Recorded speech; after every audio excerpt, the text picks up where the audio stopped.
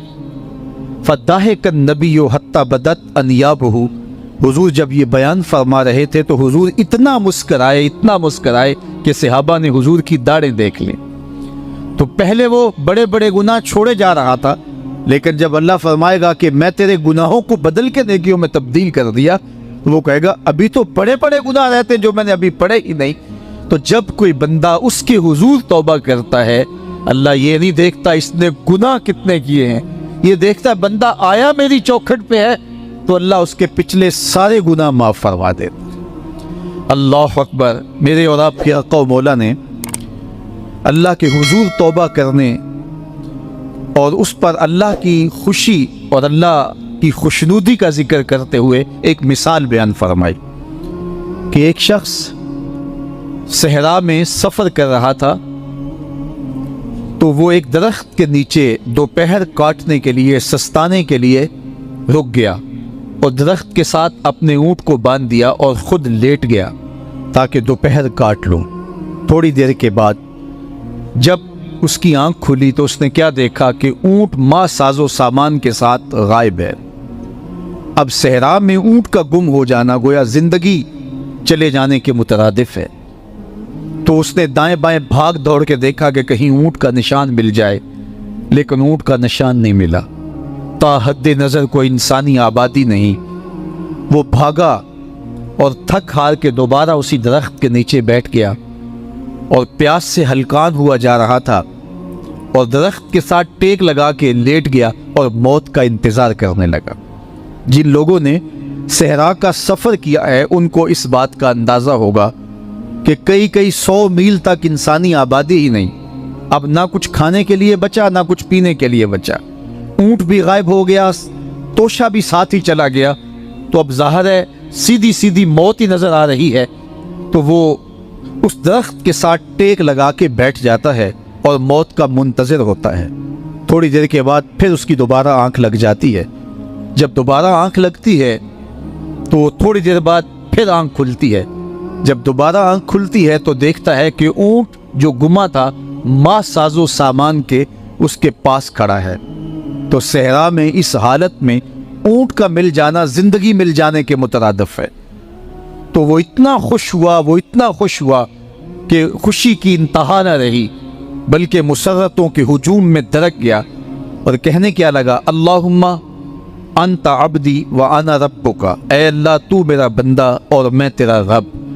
کہنا تو یہ تھا کہ تو میرا رب اور میں تیرا بندہ، لیکن مسرتوں کا ہجوم ہی اتنا تھا، خوشیوں کا ہجوم ہی اتنا تھا کہ زبان پہ قابو نہ رہا۔ کسی کے آنے سے ایسے ہوش اڑے ساقی کے، شراب سیخ پہ ڈالی اور بوتل میں کباب۔ کہنا یہ تھا اللہم انت ربی وانا عبدک، لیکن اس قدر خوش ہوا جب بھی تیری قربت کے امکان نظر آئے ہم اتنے خوش ہوئے کہ پریشان نظر آئے۔ تو کہنا یہ تھا کہ اے اللہ تو میرا رب اور میں تیرا بندہ، لیکن خوشیوں کے ہجوم میں وہ کہتا ہے اللہم انت عبدی وانا ربک، اے اللہ تو میرا بندہ اور میں تیرا رب۔ حضور یہ بات بیان کرنے کے بعد صحابہ سے پوچھتے ہیں کہ ذرا بتاؤ اس بندے کو کتنی خوشی ہوئی کہ خوشی میں زبان بھی قابو نہ رہی اور اپنے آپ پہ کنٹرول نہ رہا، اور خوشیوں کے ہجوم میں اسے یہ بھی پتہ نہیں چل رہا کہ وہ کیا بول رہا ہے۔ تو صحابہ نے عرض کی حضور بہت زیادہ اسے خوشی ہوئی۔ تو میرے حضور نے یہ بات کرنے کے بعد ارشاد فرمایا، جس طرح اس کو گما ہوا اونٹ ملا اور اس کی خوشی کی انتہا نہ رہی، تو فرمایا جب کوئی شخص توبہ کرتا ہے اور اللہ کی حضور پلٹ کے آتا ہے، گناہوں سے معافی مانگ کے اس کی دہلیز پہ آتا ہے، میرے حضور نے فرمایا اللہ اس سے بھی زیادہ خوش ہوتا ہے کہ میرا بندہ میری چوکھٹ پہ آ گیا ہے۔ تو وہ یہ چاہتا نہیں کہ میں اپنے بندوں کو عذاب دوں، وہ خود آگ میں چھلانگے لگائے تو اس کی مرضی، اگر گناہ سرزد بھی ہو گیا ہے تو کوئی بات نہیں، معافی مانگ لی جائے، تم نے اس کے حضور پیش ہونا ہی ہونا ہے، اس کے حضور جانے سے تم بچ نہیں پاؤ گے، چھٹکارا نہیں، رستگاری نہیں، ایک ایک عمل کا تمہیں حساب دینا ہوگا، ایک ایک حرکت اور ایک ایک سکنت تمہاری تشت ازبام ہوگی، تمہارا پوشیدہ اور مخفی عمل قیامت کے دن سامنے آ جائے گا۔ اللہ اکبر، یہ قرآن ہے، یہ کوئی فرضی کہانی نہیں ہے۔ اِنَّهُ لَقَوْلٌ فَصْلٌ وَمَا هُوَ بِالْهَزْلِ، فرمایا یہ قول فیصل ہے، یہ طے شدہ حقیقت ہے، یہ امر واقعی ہے، یہ کوئی مذاق نہیں ہے کہ یوں ہی کو کہانی بیان کر رہا ہے، یہ سب کچھ ہونے والا ہے، یہ اپنی آنکھوں سے تم دیکھو گے۔ آج انکار کرو یا اقرار کرو، تمہیں کھلا موقع دیا ہے، حتیٰ کہ تم کافر بن کے زندگی گزارنا چاہو، نمرود بن کے جینا چاہو، فرعون بن کے جینا چاہو، حامان بن کے جینا چاہو، ہم تجھے دنیا پہ موقع دیں گے۔ لیکن یہ نہیں ہے کہ جب زندگی کی بساط لپیٹے گی پھر کام ختم ہو جائے گا، نہیں، یہ تمہیں ہمیں فرصت دی ہے، پھر ہم نے تم سے حساب لینا ہے، ایک ایک عمل تمہارے سامنے آئے گا۔ اللہ اکبر، ذرا غور کیجئے، فآمنوا باللہ، تو بہتر ہے کہ اللہ پر ایمان لاؤ، اس کے حضور تو تم نے آنا ہی آنا ہے، بہتر نہیں ہے کہ جیتے جی آ جاؤ، پھر لوگ تجھے اٹھا کے لائیں گے، اچھا نہیں ہے کہ اپنے قدموں سے چل کے آ جاؤ۔ کی آگ سن لوک یعقوب تینوں جدوں ٹر پہ ہوں سر منہ کج کے، تو پھر جو کفن کی تنیوں میں لپیٹ کر کے تجھے لے کر کے جایا جائے گا، تو اچھا نہیں ہے کہ اپنے قدموں سے خود چل کے مالک کی دہلیز پہ چلے جاؤ۔ ایک حدیث میں آتا ہے کہ اللہ بندے کو اپنے سامنے سے ہٹنے نہیں دے گا جب تک اس سے 4 سوال نہیں کر لے گا۔ آپ دیکھیے، میں دیکھوں کیا ہم ان سوالوں کے جواب دینے کے لیے اپنے آپ کو تیار کر رہے ہیں۔ پہلی چیز، اللہ پوچھے گا عمر کہاں گزاری۔ دوسرا سوال، اللہ تعالیٰ علم کے بارے میں پوچھے گا، جو پڑھا تھا بتا عمل کہاں تک کیا، خلوت جلوت زندگی شام و سحر تیرے اس سیکھے ہوئے علم کی مطابقت میں تھے یا علم عزت دولت کمانے کے لیے پڑھا تھا۔ تیسری بات، اللہ پوچھے گا مال کمایا کیسے، اور مجھے بتا مال خرچ کہاں کیا۔ آج لوگ نیب سے ڈرتے ہیں کہ ہم سے پوچھ نہ لیا جائے کہ یہ آیا کہاں سے، منی ٹریل پیش کرو، یہاں ہم بچ جائیں گے۔ کوئی مکر، کوئی دھندا، کوئی فریب چل جائے گا، کوئی پریشر، کوئی افرادی قوت، کوئی سیاسی اثر و رسوخ، کوئی رشوت، کوئی سفارش، کچھ نہ کچھ تو راستہ نکل ہی آئے گا۔ اور آج کی دنیا میں صرف یہی پوچھا جاتا ہے کمایا کہاں سے، یہ نہیں پوچھا جاتا خرچ کہاں کیا، جیسے چاہو خرچ کرو، لیکن وہاں سوال ہوگا وَفِيمَا أَنفَقَهُ، خرچ کہاں کیا، یہ سوال بھی کیا جائے گا۔ وَعَنْ جِسْمِهِ فِيمَا أَبْلَاهُ، اور جسم کے بارے میں پوچھا جائے گا، اس جسم کو دی ہوئی توانائیوں کو خرچ کہاں کیا۔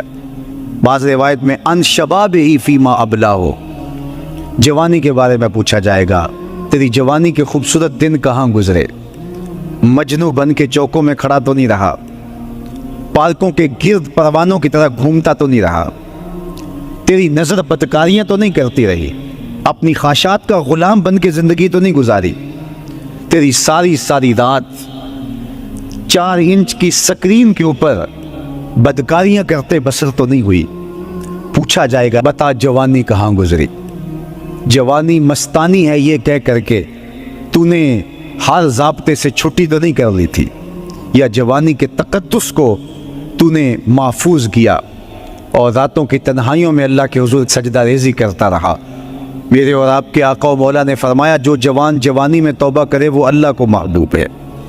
اللہ اکبر۔